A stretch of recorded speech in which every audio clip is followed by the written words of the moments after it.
Jim Cantelon here. Welcome to JCT. Boy, have I got an interesting guest for you today. She's an author. The book is entitled The Joy of Missing Out, Finding Balance in a Wired World. And her name is Christina The Crooks.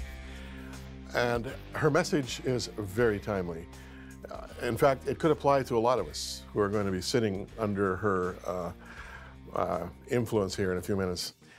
We spend too much time on our phones, too much time on Facebook, too much time tweeting, too much time on the internet, to the point where we are almost bound to it.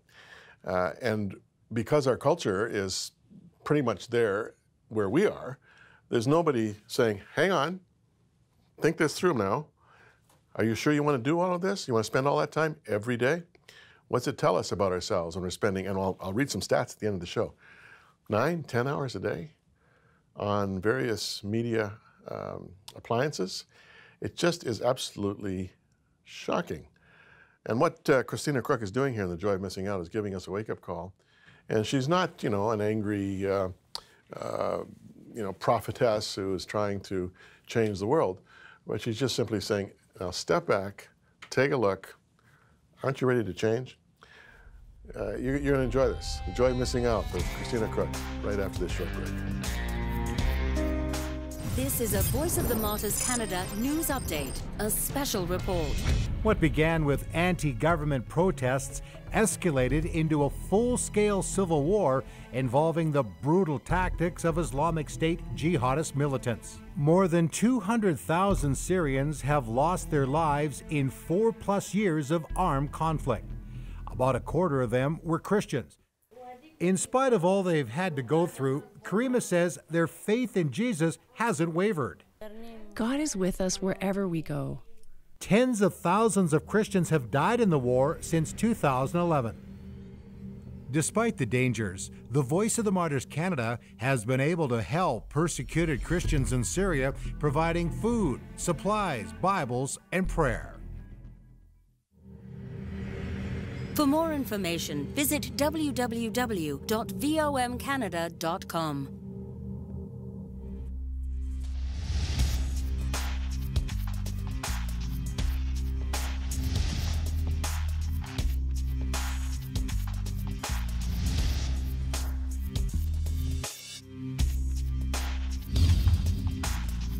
Now, I'm not exactly a Luddite, but when I read Christina The Crooks' book, I thought, boy, she's speaking my language. I've never been really too involved with social networking, although I am involved more now than ever before because of this TV show.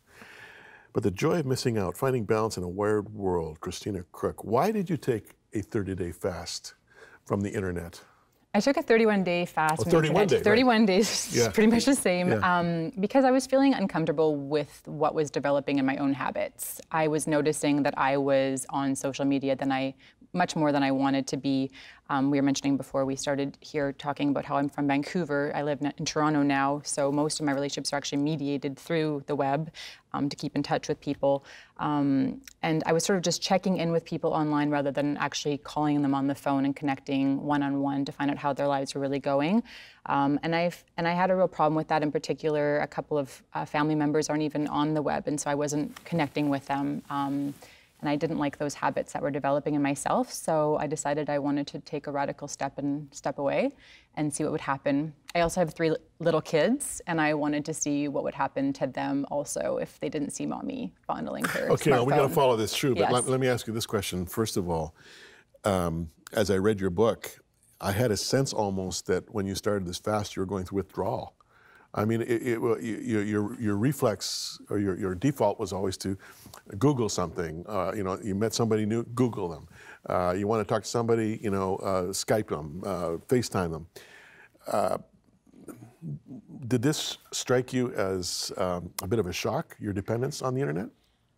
Yes and no. I mean, my background is in communications from SFU, and so I've been sort of immersed in the study of this for a long time. So, I mean, it didn't surprise me that so much of my day-to-day life was mediated through the web. But the first couple of days when I went cold turkey, not being online, it's true, I did feel sort of withdrawal symptoms, because if anyone in the 21st century is honest with themselves, if they have a smartphone, they are addicted to some degree to it. So the first few days, what did you miss the most? Okay, so the editor and me, I had set up a blog about the experiment that I was doing, and I wanted to go and make edits. But instead you did it on a typewriter. Right, so what I did each day is I actually wrote a letter on an old typewriter to my friend and mailed them by snail mail to her and sort of recorded the experiment. Was this frustrating? No, it was delightful. Was it? You include some of those typewritten letters, including all the typos. I really enjoyed that part of it. What else did you miss? I missed Google Mapping. I really did. That's so helpful, and I was very thrilled to go back to it. Finding your way around. Finding your way around, and even the safety of that. Having it talk to you while you're driving. There's safety in that. I actually had to find my way to a friend's house with pulling out my paper map because I had to get a dictionary before I started my experiment. I had to get a map book, and it was the most infuriating thing ever. So that was one of the things I missed the most. And you mentioned your kids. What impact did it have on your kids, seeing mommy suddenly free of the tether to social media? Yeah, I think I would say that I wasn't the most tethered person on the planet, but definitely I noticed that they were just not reaching for my phone because it simply wasn't a piece of our day. It was up on a shelf. I used it as a telephone, but nothing else.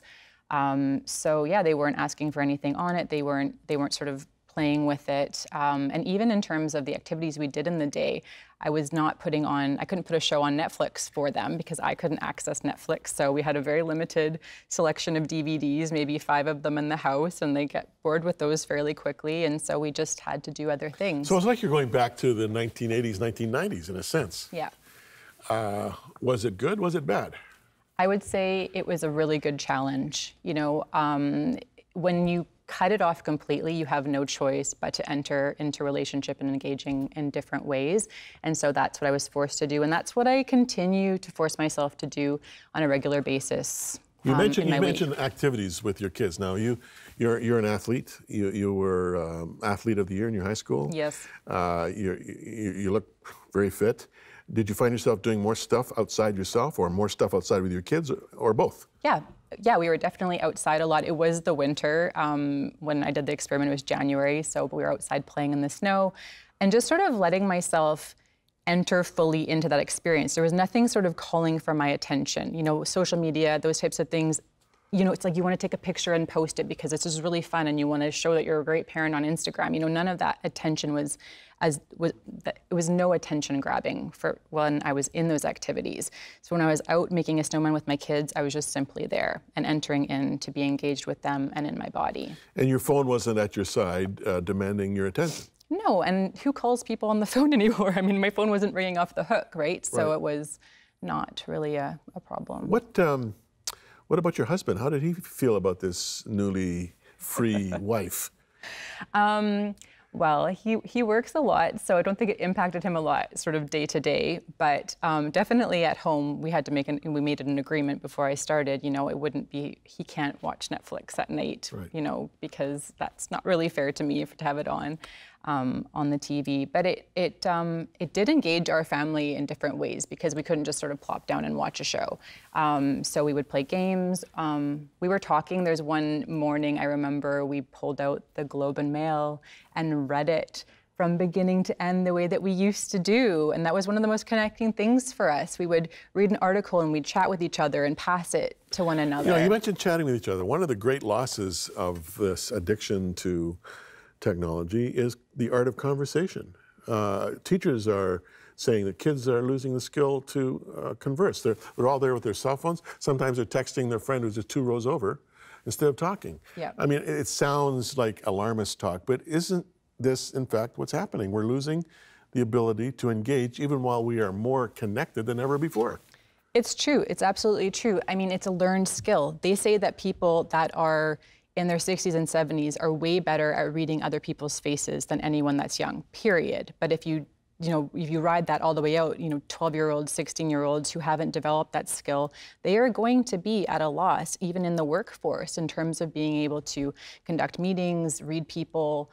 So it is a major problem. And I think that it's a little crazy when 12-year-olds have to text one another to meet for lunch. Like, Yeah. I was connecting with a friend of mine who's got teenage kids, and they're in Ottawa, and she wanted an iPhone because everyone had it, this 12-year-old. And she said, I can't actually meet up with my friends for lunch, Daddy, because everyone texts each other to meet for lunch. I'm going, like, you're 12-year-old, you're all in the same hallway. Like, why don't you just talk and make a meeting place? But this is what it's become.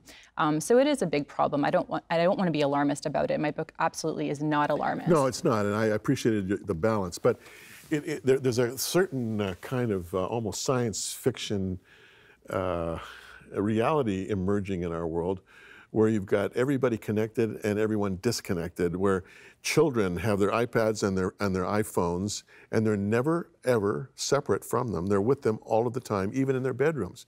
Now, because the interview time is short, and friends, you got to read the book. This is a really good read.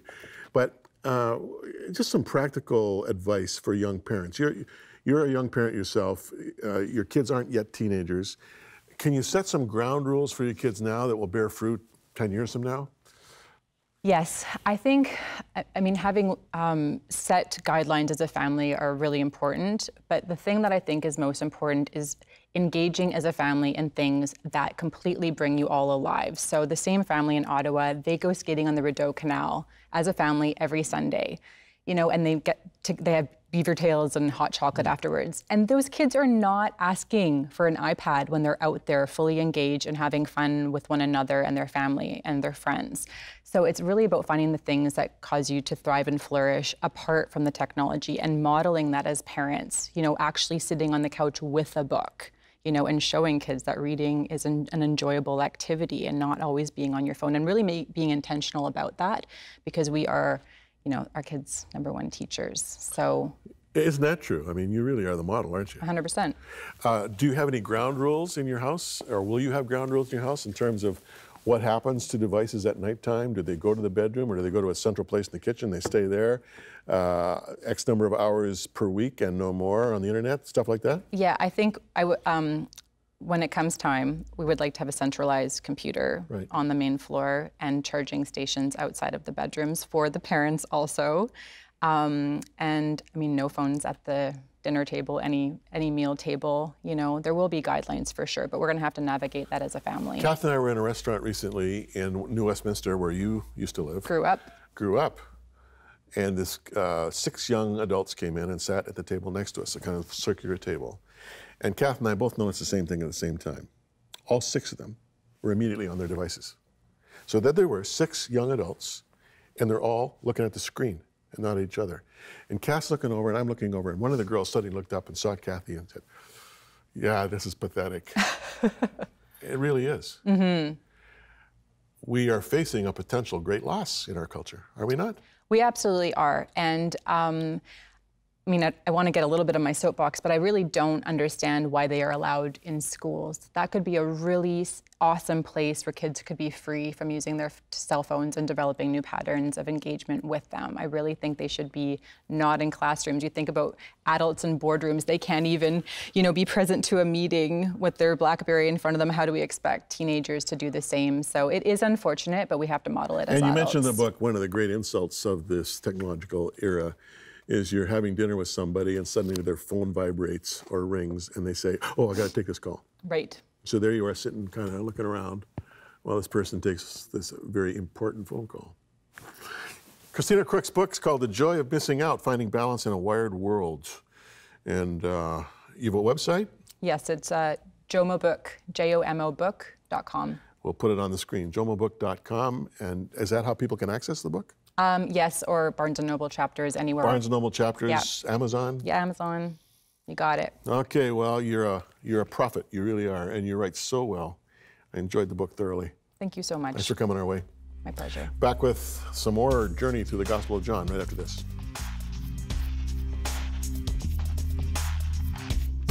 Very few African mothers ever see a doctor or midwife, yet each mother knows how fragile her child's life is. You see, 26,000 children under the age of 5 will die today because they don't have access to medical care. Your gift of $260, just $22 every month, helps stock a mobile clinic and train healthcare workers to care for young mothers and their children during pregnancy and preschool years. Join WOW Mother Care now. Protect the life of a mother and her child.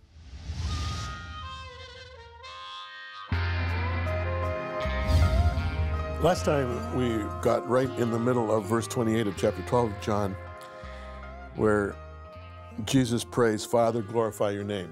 And I spent most of our last study on what it means for God to glorify his name, especially with a view to understanding the significance of the name of God in the Jewish context. So I'm not going to go over that again. And hopefully, if you missed it, we're soon going to have all of these programs on the internet, and you can reference anyone you want, anytime you want. All I need is the money, friends. Just everything costs money. Help us, will you? JimCantelonToday.com. This is a Mutual Admiration Society. We need your help. Okay. So Jesus says in verse 27 of John 12, now my soul is troubled. What shall I say? Father, save me from this hour. No, it was for this very reason I came to this hour. Father, glorify your name. So that's where we got last time. So then a voice came from heaven.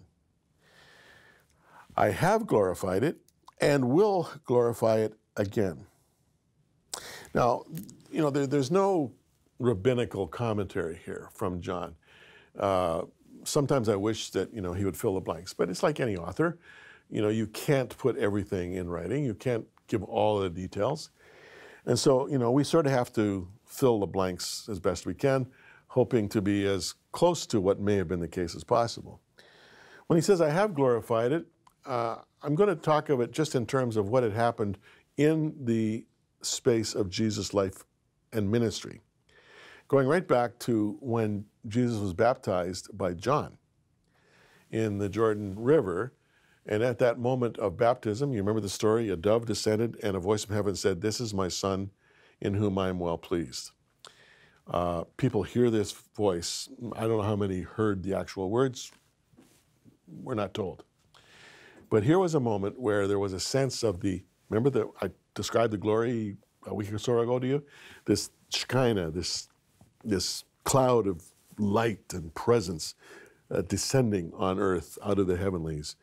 In fact, the view in the synagogues was that this Shekinah came down over every service. And interesting point, it would shine down on the people. And in the Jewish context, it's only the men who are in the service. The women are sort of in the periphery. And the men in those days had uncovered heads in the synagogue because their head was to reflect the glory of God back to God. And if a Jewish male was so fortunate, as I am, to have no hair on the top of his head, he was all the more holy because he could reflect more effectively the glory of God back as the glory of God descended. There's so much more to that, but I won't get into it. But nevertheless, Jesus, when he was baptized, it was as though the presence, the Shekinah, came down upon him. And in declaring, this is my beloved son in whom I'm well pleased, there was a sense of the glorification of the name, even in the context of Jesus' ministry. Then on Mount Tabor, the Mount of Beatitudes, I should say the Mount of Transfiguration, again, Moses, Elijah, the presence, Peter, James, and John, they're there to witness it. And it's another moment of glory, if you will. And now here, this voice from heaven says, I have glorified it and will glorify it again. In other words, there's more coming, Jesus, and to the crowd, there's more coming. You ain't seen nothing yet, if you will, to be irreverent. Now, look at this. The crowd that was there and heard it, they were divided in terms of their explanation of what happened. Whoops. Some said, it thundered. Others said, an angel has spoken. On the one you have, if you will, a natural explanation. On the other, you have a supernatural explanation, or an explanation that is rooted in the supernatural. I won't make too much of this, but a lot of theologians and pastors over the centuries have made a big deal about this, saying that whenever there is a manifestation of the glory of God, whenever the Lord, for instance, heals someone of a terminal disease, or remarkably changes someone's inner man so that they are transformed from a self-destroying drug addict into a responsible, value-added, citizen of the world. And they see this remarkable change. You have two options. One is a naturalistic explanation. The other is a supernaturalistic explanation. You can say, well, thank God for maturation, The kid has finally matured and he's stopped his dependence on drugs. Or you can say, isn't it amazing what God has done? Look what the Lord has done. This kid was heading to prison, if not to death, and the Lord has saved him and radically transformed his inner man. And now look at him. His eyes are clear, he has focus, he has vision for his life, and he's making a difference in the world. Whereas once he was a taker, now he's a giver. To God be the glory. Okay, so either you credit, the natural explanation, or you credit the intervention of God in the situation. Like I said, I don't make too much of this, but you see elements of that here. It's thundered. No, an angel has spoken. It's really, your choice, and you decide what it's going to be, all right? So, Jesus said, verse 30, "This voice was for your benefit, not mine." Do you think? Jesus has heard more than a voice from heaven in his experience. He knows what it's like to hear millions of angels singing the glories of God. I mean, this is nothing. I mean, he doesn't need to hear this. But he's saying it's for your benefit, you limited little sheep. I don't know about you, but sometimes I'm a little bit insulted that Jesus chose to call us sheep, because sheep are really dumb. They don't have much intelligence. They're followers. They're certainly not leaders. But Jesus knew what he was talking about. We have this tendency to stray and to fall off cliffs, to destroy ourselves. Doesn't matter if we got a PhD or we've got a godly heritage. We all have within us the seeds of self-destruction, and that's what being a sheep is all about. This was for your benefit, little sheep, not for mine. Now is the time for judgment on this world. Now the prince of this world will be driven out. When he says now is the time for judgment on this world, basically what he's saying is now is the time for justice.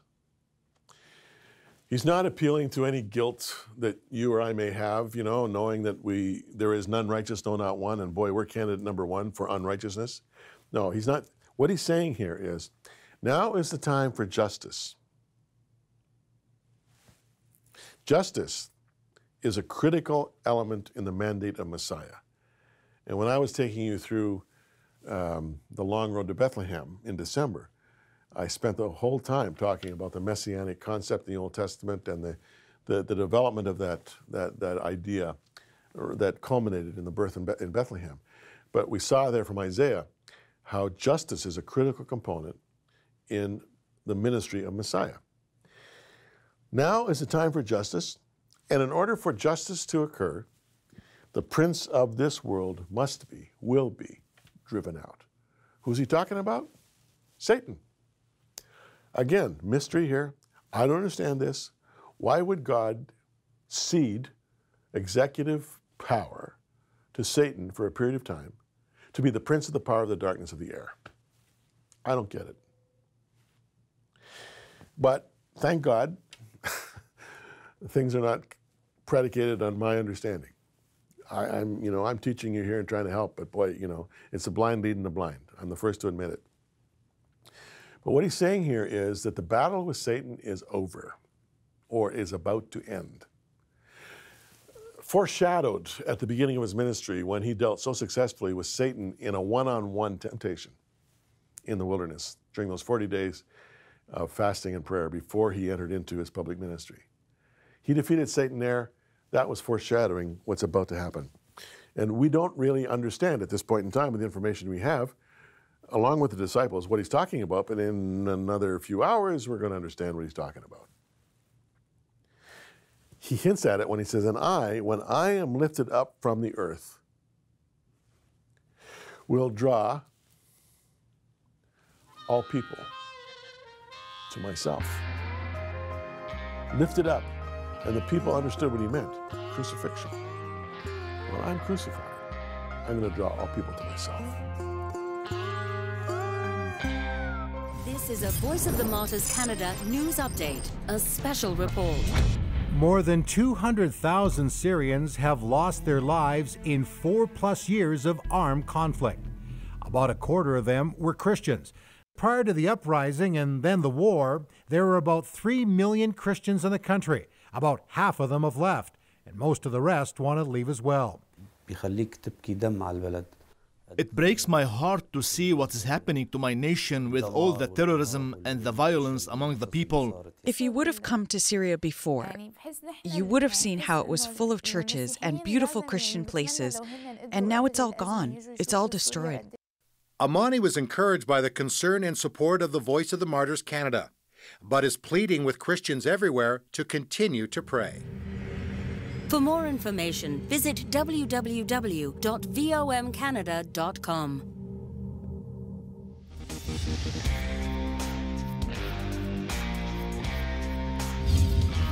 Now, I got to read you something here from a local city magazine. According to medical author Honor Whitman from Medical News Today, 60% of high school students claim they may be addicted to their cell phones after spending an average of 9 hours a day on those powerful devices. This article goes on to say, quoting an article from the UK, high-frequency use is in the 900 times a day area with a total sometimes of 18 hours. I mean, really? The average user checks his or her phone on an average of 150 times a day. People text while driving. Have you ever seen that? I have. I've also seen people putting makeup on too while they're driving, eating hamburgers while they're driving. 70% of teenagers interviewed answered yes to having their phones in their bedroom when they sleep at night. I mean, we are so wired, friends. We really are. I've often wondered if we had the same devotion to our friends in terms of personal interaction as we do to our electronic devices. It'd be a lot better world that we're living in. But it's time to step back, and as Christina Crooks has pointed out in the interview, take a little break, a little sabbatical, you know, go on a fast, take 3 days, a weekend, and don't even go near your phone, don't go near your computer. Just kind of rediscover the sound of the birds singing and the sun in the sky. There's a great life to be lived out there. Why not do it? Thanks for watching. I'm Jim Cantelon. Bye for now.